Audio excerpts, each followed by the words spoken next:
Hi hello నమస్తే.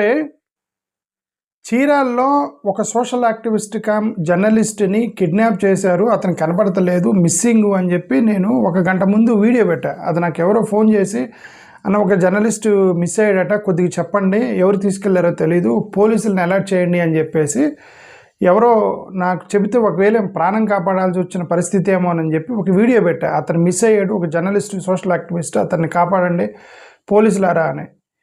Okay, అది పెట్టిన గంటలోకి అతను పిచ్చగొట్టుడు కొట్టి హాస్పిటల్ పాలయ్యాడు. ఇది కొట్టారు, ఎవరు కిడ్నాప్ చేసిన వాళ్ళు పిచ్చగొట్టుడు కొట్టారంట, అతను హాస్పిటల్ పాలయ్యాడు. నేను మీకు సైడ్ చూపిస్తున్నాను, ఆ వీడియో, అతను కొట్టినటువంటి వీడియోలన్నీ మీకు చూపిస్తున్నా చూడండి. ఓకే, అతను బెడ్ మీద ఉన్నటువంటి వీడియోలు చూపిస్తున్నా.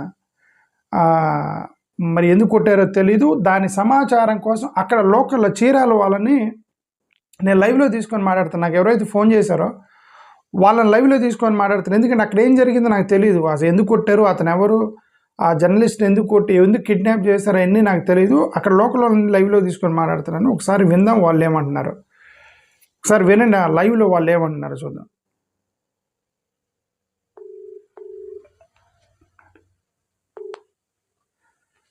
హలో బ్రదర్, నేను లైవ్లో మాట్లాడుతున్నాను. ఎవరు మాట్లాడతారు దీని మీద, అక్కడ ఏం జరిగిందో సమాచారం మాట్లాడుతున్నారు. హలో సార్, నమస్తే సార్. సార్ నమస్తే, నా పేరు మోహన్ కుమార్ ధర్మ అండి. సార్ చెప్పండి. నేను ఎరుకుల హక్కుల పోరాట సమితి ఆంధ్రప్రదేశ్ అధ్యక్షుని. దేనికి అధ్యక్షుడు? ఎరుకుల హక్కుల పోరాట సమితి. ఓకే, ఎరుకుల హక్కుల పోరాట సమితికి అధ్యక్షుడు మీరు అక్కడ? అవును. ఓకే. అయితే నాగార్జున రెడ్డి ఒక జర్నలిస్టు, ఓ సామాజిక కార్యకర్త అండి. చీరాల నియోజకవర్గంలో జరిగే నేరాలు ఘోరాలు మొత్తం కూడా ప్రభుత్వం దృష్టికి తీసుకెళ్లి, అధికార దృష్టికి తీసుకెళ్లే వ్యక్తి అండి. ఇక్కడ స్థానిక శాసనసభ్యుడు మరి మాలకొండయ్య, వాళ్ళ అనుచరులు ఇసుక దందాలు చేస్తా ఉన్నారు. ఆవుల అశోకు, ఆవుల నాని తదితరులు. అంటే మీ దగ్గర ఆధారాలు ఉంటేనే చెప్పండి, మళ్ళీ వాళ్ళ గవర్నమెంట్ మళ్ళీ మిమ్మల్ని ఆధారాలు చూపించండి. ఆధారాలు ఉన్నాయి మీ దగ్గర? బాబు, ఇప్పుడు నాకు నాగార్జున రెడ్డి చెప్పిందే దీని మీద సీఎం కూడా వెళ్ళింది. సీఎం కూడా ఇన్స్ట్రక్షన్స్ ఇచ్చాడు. ఇసుక మాఫీ మీద కలెక్టర్ పిలిచాడు, పిలిచి స్టేజీ మీద చెప్పాడు చీరాల ఇట్లా జరుగుతున్నది అని. దీని మీద నాగార్జున రెడ్డి ఈ మైనింగ్, అదే విధంగా ఎక్స్చేంజ్, అదే విధంగా రెవెన్యూ వాళ్ళకి అప్లై చేయడం జరిగింది. వాళ్ళు ఈ రోజున జాయింట్ ఎంక్వైరీకి వస్తున్నారు, ఇన్స్పెక్షన్ కి వస్తున్నారు. ఎక్కడ? కడవకుదురు, పందిలపల్లి.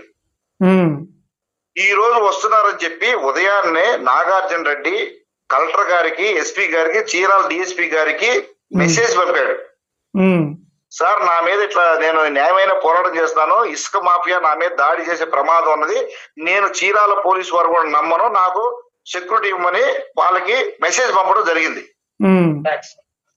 దాని మీద ఈ రోజున ఈ టీం మొత్తం రెవెన్యూ, మైనింగ్, ఎక్స్చేంజ్ డిపార్ట్మెంట్ వీళ్ళందరూ జాయింట్ యాక్షన్ కమిటీ అక్కడికి వెళ్ళారు ఇన్స్పెక్షన్ కి.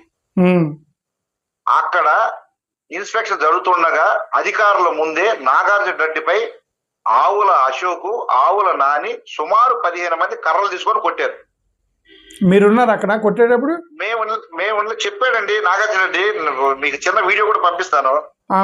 సార్, నాగార్జున రెడ్డి చెప్పిన సమాచారం హాస్పిటల్లో నాగార్జున రెడ్డి ఇచ్చిన సమాచారం ప్రకారం మీరు చెబుతున్నారు, అంతేనా?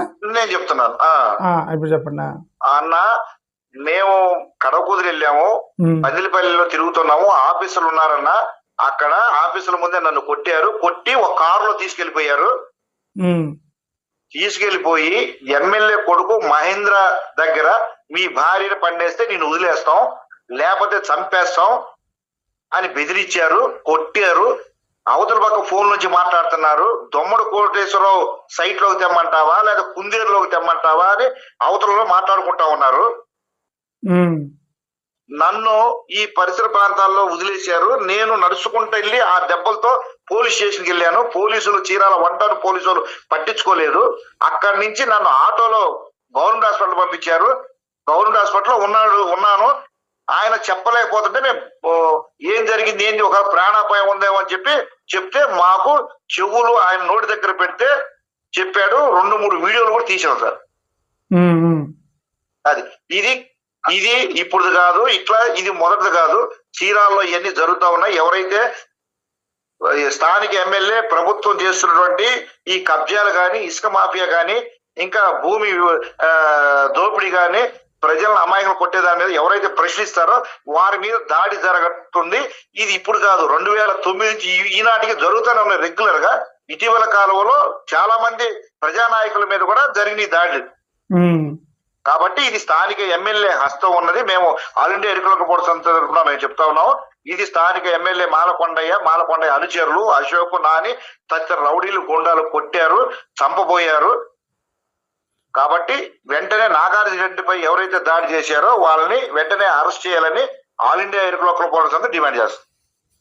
మీకు నాగార్జున రెడ్డికి ఏంటి సంబంధం? ఎరుకల హక్కుల సంఘం మేము ప్రజా సంఘాలుగా 20-30 సంవత్సరాల సంబంధాలు ఉన్నాయి. అచ్చా, నాగార్జున రెడ్డి ఎరుకుల హక్కుల కోసం కూడా పనిచేస్తున్నాడా? పనిచేస్తాడు. ఎస్టీస్కి అన్యాయం జరిగినా, ఓసీ జరిగినా, బీసీలు జరిగినా, ఎవరికి జరిగినా ముందుంటాడు. ఓకే. ఆ గతంలో ఈ ఫిషర్ మ్యాన్ కి సంబంధించి చేపలు పట్టే వాళ్ళు అక్కడ చెరువు ఏమంటారు బీచ్ ఆక్రమించుకున్నారని గొడవ చేసింది ఇతనేనా? అవును. అక్కడ ఒక వెంకటేశ్వర్లు అనేటువంటి మత్స్యకారులు కూడా అతను న్యాయమైన పోరాటం చేస్తే ఆయన గ్రామ బహిష్కరణ చేస్తే వాళ్ళ వెనక నాగార్జున రెడ్డి ఉన్నాడు. అదే విధంగా అక్కడ అంతకుముందు మాజీ ఎమ్మెల్యే కృష్ణమోహన్ చేసే ఆ అన్యాయాల అక్రమాల మీద కూడా నిలబడ్డాడు. ఆయన్ని అంతకుముందు ఇదే విధంగా కొట్టారు. అదే విధంగా పోలీస్ స్టేషన్ ముందు కూడా కొట్టి చంపబోయారు. అది సార్. ఓకే. అది ఇప్పుడు అతని పరిస్థితి ఏంటి? ఇప్పుడు ఎలా ఉంది? అతని పరిస్థితి ఎలా ఉంది ఇప్పుడు? సార్ అతని పరిస్థితి చాలా క్రిటికల్ గా ఉన్నది. చీరాల హాస్పిటల్లో సౌకర్యాలు లేవని గుంటూరు జనరల్ హాస్పిటల్కి రాశారు సార్. ఓకే. అది సార్. ఇప్పుడు అక్కడ ఇసుక దందాలు చేస్తుంటే దానిలో మీ ఎరుకుల సంఘానికి కానీ, ఎస్సీలకు కానీ, బీసీలకు కానీ ఏమన్నా నష్టం ఉందా మీకు? చాలా నష్టమే సార్. ఊరు మొత్తం కూడా మునిగిపోయే ప్రమాదం సార్. వాళ్ళు కాలువ కట్టలు, దొరువులు కొట్టేస్తుంటే ప్రజలకి రేపు ఉన్నటువంటి భవిష్యత్తులో ప్రజలకి వాటర్ గాని ఏదైనా మంచి చెడులు కానీ అదే కాదు సార్. అదే విధంగా వరదలు కొట్టేస్తే కాలువలో నీళ్లు మొత్తం కూడా ఈ కట్టలు ఈ తెంపిన దాని మీద ఊర్ల మీద పడిపోయి ఊర్లు మునిగిపోయే ప్రమాదం ఉన్నది. ఓకే. ఇప్పుడు మీరు చెప్పిన ప్రకారం సీఎం గారికి చెప్పారు అని చెప్తున్నారు, అవునా? ఈ విషయాన్ని సీఎం దృష్టికి వెళ్ళి మన సీఎం చీరాలు వచ్చినప్పుడు కలెక్టర్ గారిని మైనింగ్ వాళ్ళు పిలిచి అడిగాడు. చీరాలు ఇట్లా జరుగుతున్నది, నాకు ఇప్పుడప్పుడు రిపోర్ట్ ఇవ్వాలి, లేకపోతే మీ మీద చర్యలు తీసుకుంటానని చెప్పాడు. దాంట్లో భాగంలోనే ఈ రోజున జాయింట్ యాక్షన్ ఎంక్వైరీ వచ్చింది. అంటే మీ దృష్టిలో సీఎం గారు సిన్సియర్, కానీ లోకల్ ఎమ్మెల్యేలు, లోకల్ రాజకీయ నాయకులు సిన్సియర్ కాదంటారా మీరు? లేదు. అంటే సీఎం గారు వార్నింగ్ ఇచ్చారా? చంద్రబాబు నాయుడు గారు వార్నింగ్ ఇచ్చారా మీరు చేయొద్దు? వార్నింగ్ ఇచ్చారు, పిలిచి స్టేజ్ మీద ఇచ్చారు. చీరాల్లో మన చేనేత సరస్సు జరిగినప్పుడు చీరాల్లో ఇచ్చారు. ఓకే.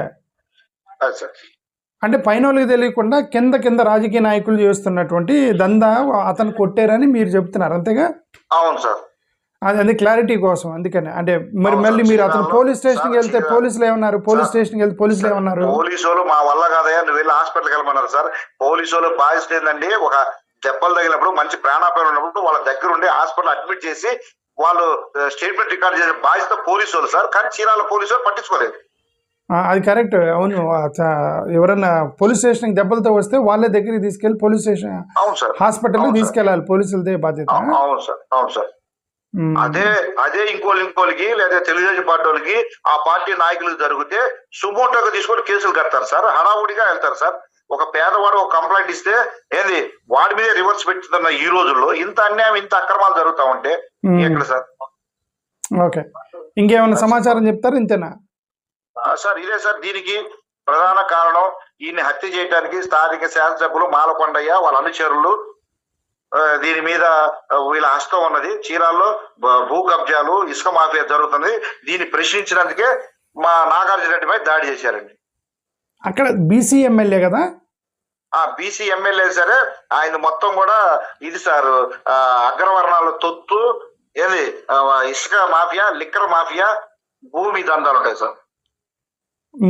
మీరు ఇంత గట్టిగా లైవ్ లో మాట్లాడుతున్నారు, మళ్ళీ మిమ్మల్ని బెదిరిస్తారేమో చూసుకోండి ఒకసారి. నాకు 25 కేసులు ఉన్నాయి సార్, ఇది అయితే 26వ కేసు అయితే సార్. అవునా? అవును సార్. సరే, అయితే నేను ముఖ్యమంత్రి గారికి ఏం చెప్పమంటారు చెప్పండి, నా ఛానల్ ద్వారా నుంచి. ముఖ్యమంత్రి గారికి మీ శాసనసభ్యులు ఇక్కడ ప్రజల్ని మోసగిస్తున్నారు, ఇసుక దందాలు చేస్తున్నారు, లిక్కర్ మాఫియా చేస్తున్నారు, భూ దందాలు చేస్తున్నారు, అడిగిన వాళ్ళని ప్రశ్నిస్తుంటే వాళ్ళ మీద హత్యా ప్రయత్నం చేస్తున్నారు సార్. సరే, ఓకే, థ్యాంక్ యూ లైవ్ లోకి వచ్చినందుకు. Okay okay sir.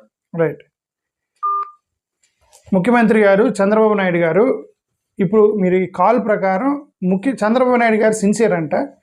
Chandrababu Naidu గారికి చెప్పారట ఏమని, మీరు మొన్న వచ్చినప్పుడు ఇలా ఇసుక దందా చేస్తున్నారని చెప్పేసి చంద్రబాబు నాయుడు గారు స్టేజీ మీద నుంచి పిలిచారట కలెక్టర్ని, వాళ్ళందరినీ పిలిచి ఇంకొకసారి చీరాల్లో ఇట్లాంటి కంప్లైంట్లు వచ్చినా ధర్నాలు వచ్చినా సరే ఊరుకోనని చంద్రబాబు నాయుడు గారు ఆయన వార్నింగ్ ఇచ్చాడని ఇతని ప్రకారం. ఓకే, ముఖ్యమంత్రి గారు వార్నింగ్ ఇచ్చినా సరే ఇప్పుడు ఇతను కిడ్నాప్ చేసి తీసుకెళ్ళి పిచ్చగొట్టుడు కొట్టి అక్కడ పడేశారని చెప్పి ఇప్పుడు ఎరుకుల సంఘానికి సంబంధించిన నాయకుడు, ఒక ఎస్టీ నాయకుడు ఫోన్ చేసి చెప్తున్నాడు. ఎవరెవరు చెప్పారని మీరు కూడా విన్నారు. ఓకే, సో కాబట్టి ఇంక ఇది ప్రభుత్వం, మరి పోలీసులు ఎందుకు యాక్షన్ తీసుకోలేదు? మరి చంద్రబాబు నాయుడు గారు సీరియస్గా వార్నింగ్ ఇచ్చారు కదా, మరి ఇప్పుడు సీరియస్గా దీని మీద రియాక్ట్ అవుతారా లేదా అనేది నేను ముఖ్యమంత్రి గారిని అడుగుతాను. ఇది ముఖ్యమంత్రి గారికి కొద్ది పంపించిన వీడియో. థ్యాంక్ యూ, నమస్కారం.